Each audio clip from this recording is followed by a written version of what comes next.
Welcome to Chillin' 101. We hope this video helps. Get the parts and start by testing the LED. You want to confirm brightness and polarity now. You'll use a resistor to limit current. This protects the LED and battery. If you use a 3V coin cell, try 220 ohms. For 3V total, that keeps current safe.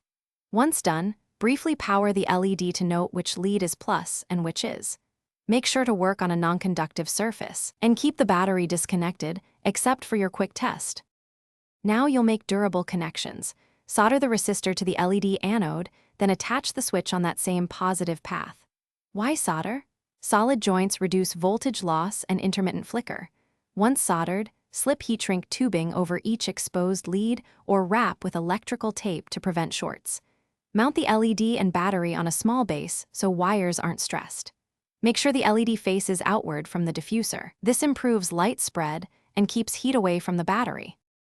Assemble the lamp by inserting the LED assembly into your chosen diffuser. Frosted jar, translucent plastic, or a paper shade both softens and spreads light.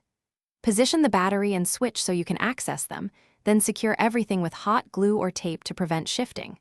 Once done, test the light through the diffuser and adjust LED angle for even glow. If things go wrong, check connections first. A poor solder joint, wrong resistor value, or low battery.